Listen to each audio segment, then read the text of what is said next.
Bonjour et bienvenue à cette première capsule de finances personnelles. Aujourd'hui, on se pose la question, pourquoi investir son épargne? C'est complètement essentiel de comprendre pourquoi investir parce que, veut pas, investir, ça demande un certain effort, puis on a tendance à procrastiner ou à tout simplement ne pas prendre action lorsqu'on ne voit pas la plus-value d'un effort.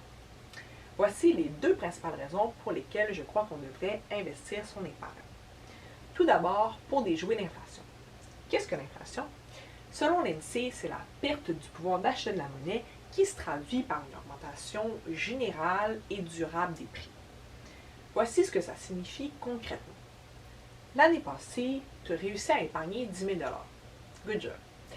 Tu as décidé de laisser cet argent-là dans ton compte chèque au lieu de l'investir. Si tu ne touches pas à cet argent-là pendant un an, rien ne va sembler avoir changé lorsque tu vas rouvrir ton compte en banque l'année suivante. L'entièreté du 10 000 $ va toujours s'y trouver. Ce qui va avoir changé par contre, c'est ton pouvoir d'achat avec ce 10 000 $-là, étant donné l'inflation. Chaque année, les prix de ce que nous consommons, que ce soit le loyer, l'épicerie, etc., augmentent. Ainsi, on ne peut plus acheter autant avec ce 10 000 $ qu'on pouvait l'année passée ou l'autre d'avant. C'est la classique histoire de notre grand-père qui nous disait que dans son temps, s'acheter un sac de bonbons, ça coûtait juste 5 sous.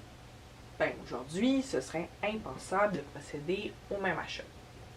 En laissant l'argent dormir dans notre compte en banque, on perd donc peu à peu de sa valeur d'année en année. Annuellement, l'objectif de la Banque du Canada est de garder l'inflation autour de 2%, ou du moins dans une fourchette entre 1 et 3%. L'objectif n'est pas toujours atteint, cela dit.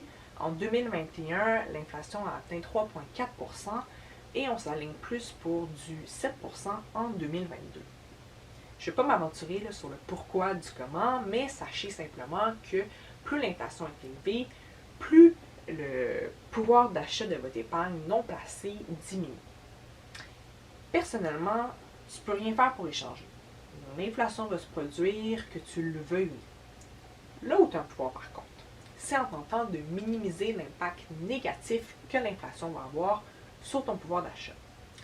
Revenons à notre exemple de 10 000 $.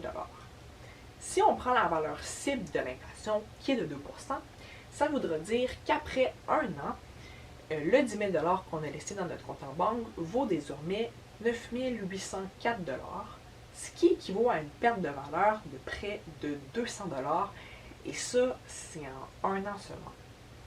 Si on prend le taux d'inflation de 2022, qui est près de 7%, la valeur de notre épargne serait de 9 345 $, soit une perte de valeur de plus de 650 $.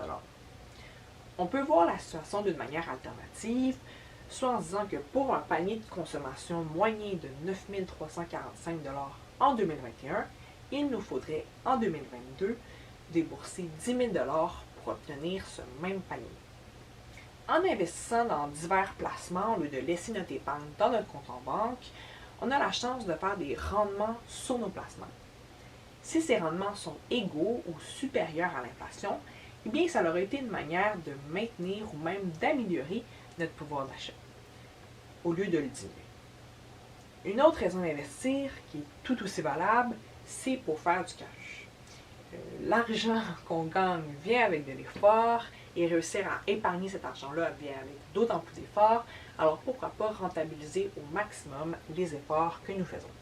Parce qu'après tout, l'argent ne fait pas le bonheur, mais réussir à gagner en sécurité financière, ça procure quand même un chouette sentiment de liberté.